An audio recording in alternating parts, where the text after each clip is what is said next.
Oli buterevu ku BBS Telefina olunaku lwakuna naku zomwe ziri 31 olunaku olusemba mwezi gwa Oktoba ogw'ekumi. Amannya nze Stephen Dunstan Busuula. Program eyitibwa Amaaso ku Ggwanga. Webali kunneegattako nkusaasidde afunye okusomozebwa okw'enjawulo, abafiiriddwa, abalwazizza, abafunye ebirungi Mukama waffe yeebazibwe. Nsobola kusaasira abooluganda baabadde ssentebe wa NRM mu Kasanje Town Council eri waffe mu Busiro South, Mwami Charles Kituuka. Yafudde yaziikibwa nkya ebuyege mu Kasanje Busiro South kitalo nnyo. Abalala abalwazizza nammwe mbasaasidde. Amaaso ku Ggwanga program BBS Telefina tuli ku masengere wano ground floor tusanga ne tukola business ne tuwuliziganya buli lwakuna nkufunira abagenyi ab'enjawulo ne tuteesa ne kubaganya ebirowoozo ku biki ebigenda mu maaso. Mbakulisaayo ku mupiira gw'amasaza finaali ezaali mu kisaawe Namboole. Ssaabasajja Kabaka gye yasiima n'abeerawo n'enjozaayo z'abaabulemeezi olw'okusitukira mu kikopo omulundi guno ne bakitwala abakubwa abaffe ab'e ne twesaasira. Twebaza mwenna abaawagira abagula tiketi Ssebo Honorable Tamaguzi kweyanza gwe mubaka wa Parliament yagula tiketi ku ssente empitirivu n'obeera ne mu kisaawe. Abangambye n'akamu ekitundu kwe weeyama ku ggoolo wakatuusizza nalabe ku mawulire jjo ggoolo emu yateebeddwa. Mwebale nnyo mwenna Buganda bwasiimye.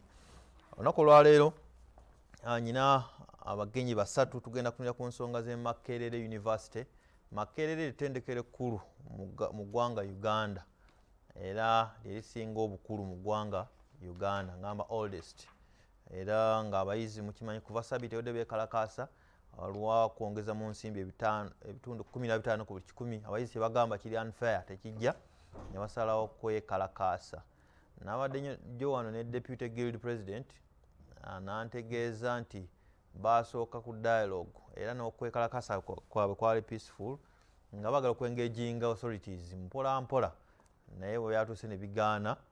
Poliisi ne bakwasa omukono ogw'ekyuma n'amagye, embeera n'etabuka. Abamu bali suspended, abamu bali warned, abalala bayigibwa. Embeera eri kutendekero ku Makerere University. Minister of Education w'ebyenjigiriza ebya waggulu John Chrysostom Muyingo mu kiwandiiko kye yategeeza Parliament nti ekizibu ekiriyo abayizi bakozesa nnyo ebiragalalagala bibaleetera okusiiwuuka empisa. Ate ne Minister of Education Maama Janet Museveni n'agamba balina obukakafu nti waliwo abaggulirira abayizi bano okugenda mu bikola by'okwediima n'okwonoona ebintu bya university n'okwonoona ekifaananyi ky'eggwanga Uganda. Awo nwe tugenda okutambulira tumanye ekizibu ddala kiri ludda wa, ani avunaanyizibwa ku ki, ani alemeddwa wa, n'abateesa bange bennyina wano. Nyina Honorable Paulson Lutamagozi Ssemakula wa Nakaseke South, mbaka wa Parliament wa Democratic Party era ye team leader aba coordinator wa Greater Luweero mu People Power, ate nga minister mu shadow cabinet wa ebyettaka. Nyina Honorable Charles Romshana ono omutunuulizi wa nsonga, yaliko RDC, yaliko Mbega mu gavumenti, kinkoze obulungi, yaliko Guild President w'ettendekero ku Makerere University. Jjo nadde mbagaayiramu nga ntegeeza Guild President abasinga Makerere bajja ne beeyunga mu mainstream politics. Abamu babitandikira Makerere n'enkwekyokerako kyabasaalirwa Honorable Romshana, Norbert Mao, Dennis Mukasambidde n'abalala besijjukira. Emmanuel tumusiime Mutebire naye yaliko Ana Adeke, kwegamba bonna bwe bavaayo bayingira byabufuzi. Nyina Honorable Lydia Wanyoto Omutende, Chairperson NRM Women's League, abakyala mu NRM yabakulembera era ng'aliko omubaka wa Parliament mu East Africa Legislative Assembly EALA. Honorable Lutamagozi gwe ngenda okusooka lamusa ssebo ku bantu mu seconds 67. Engeri gye ndi minisita ojja kunyongera mu kadde seconds 7 nyongere mu yanziza nnyo ssebo mukama wange mukulu Busuulwa. Nzikiriza nsooka okubuuza ku bansindika mu Parliament abantu b'e Ssemutombo balamusizzaako nnyo, ab'e Kapeeka, ab'e Nakaseka, ab'e Kaasangombe, ne mbeebaza mwenna abali mu kukola banaye enkuba etonnya mukole. Twagala kulaba nga etununula nyaffe Buganda nga tuyita mu kukola. Nkimanyi ebyobufuzi bitinta naye omutwalo gw'ebyobufuzi gwe bakuwa kuba mutono nnyo, naye bw'oba okoze osobola okuva mu bwavu. Mbakulisaayo nnyo be twabadde nabo kusomera e Mabindi, ne kulisaayo nnyo Father Ssemakula n'abateesiteesa abakoze ejjo omukolo ku ssomero ly'e Mabindi, mukulikeeyo nnyo n'okusaasira abantu baffe bano abafiiriddwa, abatuuze b'Essumbwe mbasaasideko nnyo mu kapeeko olw'okufiirwako mukadde waffe naddala mukyala Namitala. Ab'omulwe nammwe mbasaasideko nnyo ssebo kansala Semusolo omutuuze waffe yafudde, ne mwami Semwogerera awo Ekisimula naye nkusaasiddeko nnyo olw'okufiirwako omwana waffe awamu n'ab'Essembwa. Nenyongera okukubira omulanga abakulu mu gavumenti nti ekkubo lya Kalule, Ssemyungu, Kibaati, Kalagala, Bwanga paka Kiwoka ekkubo eryo liri bubi nnyo. Ab'ekitongole kya UNRA muteeketeeke tulabe engeri gye tukola mu kkubo eryo, wamu n'ekkubo lya Kisule, Nakaseke, Kapeeka tukyalinda kukola. Ssebo General Salim Musale emikono egyateekebwako ku kkubo eryo twagala kulaba nga litandika, kuba nalabye ne Kapeeka tokyasala genda ku Balakisi. Ab'amagye bankubidde omulanga mbayambeko wabi nnyo. Era n'ekkubo ly'Ewaamika Kalege aliyitawo mu Lukumbi nalyo liri bubi nnyo. Ab'ekitongole kya UNRA mbakubira omulanga mujje mutuyambe. Nkulisaayo nnyo ab'Abulemeezi FC, ttiimu yaffe y'Abulemeezi okuwangula ekikopo lwadde kyafuuse kya byabufuzi nga bwe mwakirabye. Twabaddewo batono nnyo naye kyafuuse kya byabufuzi nnyo, era we twagala kugambira ddala abaami ba Ssaabasajja Kabaka abaweddemu ensoolo essente mutusaasire. Buganda tetusobola gitambulizaawo wakati mu kwagala ennyo ssente. Kikopo obwedda tulaba mukitaddemu ebyobufuzi bwe mukize eno bwe mukize eri. N'ensooka okulisaayo nnyo Honorable Ssekabira Dennis owakatikamu North owa People Power. Nalabye nga bakuleetako olujanjajanja. Of course ebyo olina okumanya ebyobufuzi ebyabaddewo olw'omudaali. Nange nali ngenda okubuuza Ssaabasajja Kabaka omusajja gwe bayita Kagalula, bano babbalamu abategeka ebivulo bya Museveni baali baagala kunemesa. Nemugaa gwe tosobola kunemesa mu Buganda kuba Kabaka yampererako ne Makerere. N'olwekyo ejjoogo lyammwe eryo lye muleeta ku mikolo gya Kabaka eryo tuliko ebyobufuzi byammwe mu bitwale naye ejjoogo. Era njagala okuggumiza Honorable Ssekabira Dennis, nalabye bano abafere bakuwandiikako bakwogerako ebigambo bingi, nange nali ngenda okufuna omudaali ne mbuuza bano abafere abalala abagifunye bagifunye batya. Kubaffe tuludde obadde ng'otulaba nga tukola contribution. Wabaddewo abafere nedda, wabaddewo ababadde bakikozesa ekyebyobufuzi abafere. Kabaka ye abatabimanyi ebyo kubanga Ssaabasajja Kabaka akwasa. Naye ssebo babadde gwe okimanyi naffe batuganye okulaba okugenda ewa Ssaabasajja Kabaka ng'ekikopo bakifudde ekyabwe ekya byabufuzi. Ffe ensonga eno lwaki tukigamba obadde ng'owulira nga tuteekawo ssente mukulu Busuulwa ne baasi zange nga zigenda ne zitwala abantu eri ku mipiira ne zibasoma ne zibaza, newe kyatuuse eno abafere ne bakibuukira ne bakifuula kya byabufuzi.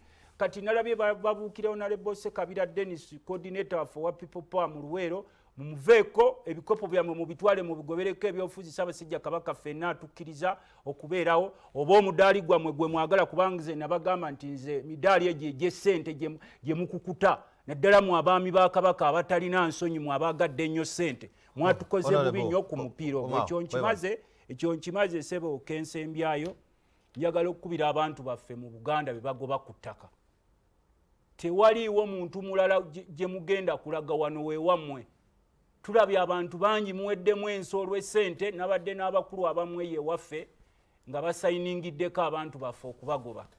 Tugenda kutandika okubawemuukiriza mu abaami ba Kabaka abaweddemu ensoolo okwagala ennyo ssente, kubanga wano we waffe tulina walala we tugenda kulaga. Seba kino nkyogerako ekyettaka oli mu Lwalaato naye seba abantu baffe bonna babasengula. Ffe eri ewaffe seba omusajja omu yatujoze notujoga zino si mayiro 9. Wuliriza sebo ntuuka naye seba eno gundi yaffe bajja mu zino si mayiro 9 sebo nga batemeddeko abantu ebyapa.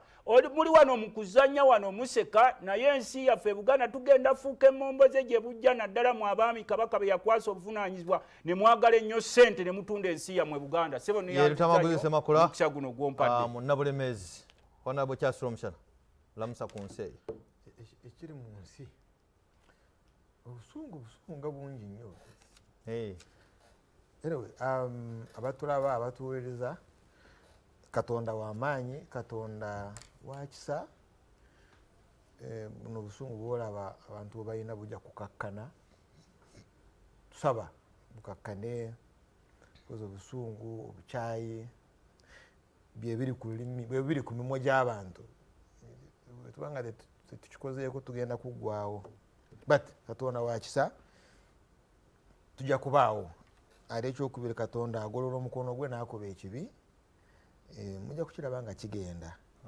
Tusabe nnyo bino ebibi by'olaba bituyiteko kyolaba mukulu w'eggwanga yagambye, Mr. Museveni yagambye amagye saategedde gabadde gatya mu university naye nga gyeyo kibi nnyo okuba n'amagye munda balina emundu ate olinayo abaana abato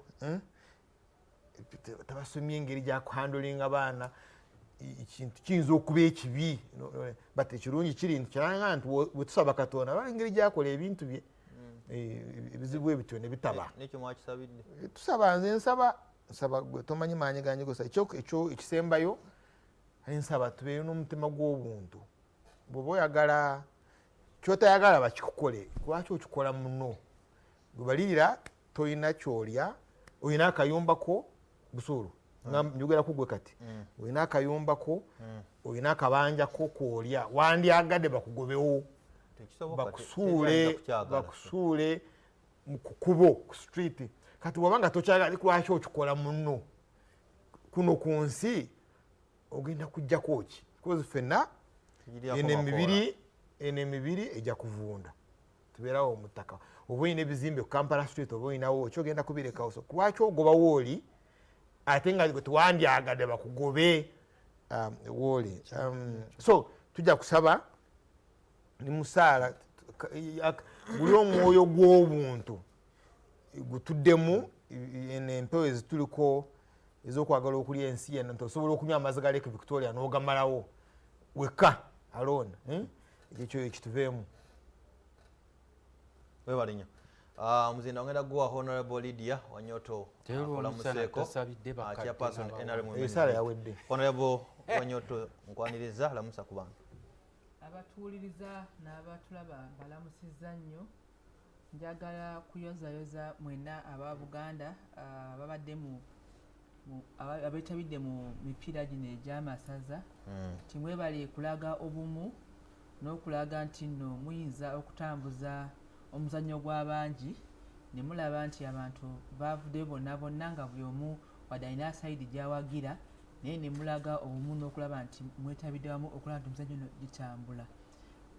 Bwe tuba tulaba program zino ngeza ez'obuwangwa nga zikoleddwa n'obukulembeze ffe ng'abakulembeze oyinza okuba nga okoseddwa nga kinoomu naye tulabe ekifaananyi ekinene ekivaayo nti nno obukulembeze bwa Ssaabasajja Kabaka bwewaddeyo okulaba nti abangi baganyuddwamu era beetabidde mu kukola ki omuzannyo era mbayozaza okumaliriza bulungi n'abawangudde mwebale kuwangula abatawangudde muddeyo mukole nnyo gye bujja mulikola ki muliwangula wadde nze nga Lydia Wanyoto wano siri Muganda naye wano mu Buganda nze Nalukenge neddirange yakabbiro ku nguvu ekyo kiraga nti nno bikwata ku Buganda naffe bitukwatako nga bannayuganda era twenyumiriza nnyo mu bigenda mu Buganda so nze ndi musanyufu nnyo okwera no ku Charifina okwogera nti empiira gino gyalaze obumu ate gyalaze abantu okwagala gye bava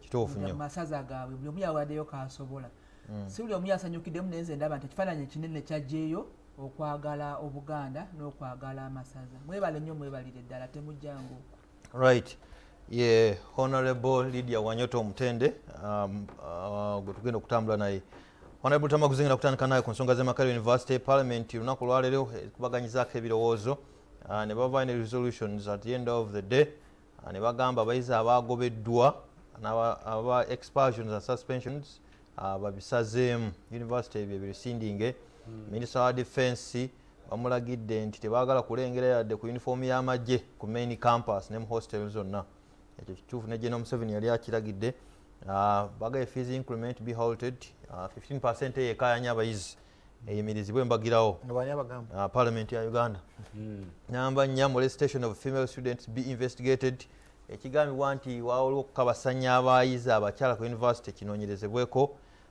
number 5 universe management be investigated number 7 Auditor General carries out financial forensic audit of the university ekirala Education Committee ya Parliament eweereddwa paka nga November 13 okuleeta alipoota ku nsonga eyo Parliament ya Uganda ebimu ku byo byeyisizza leero Honorable Tamaguzi Makerere University kyekigitawaanya mu mbeera eno era tukoze tutya nkwebaza nnyo mukama wange mukulu Busulwa olw'omulamwa guno waliwo bokwano baffe abatulaba ssebo abapoliisi mbalamusizaako nnyo luli balaba nga njogera ku nsonga yaabwe eya saako yaabwe ne bagamba taata Lutamaguzi twalabyogera ku nsonga yaffe naye ssente zaffe eza saako ng'abapoliisi tebazituwanga era tetunnafuna ssuubi.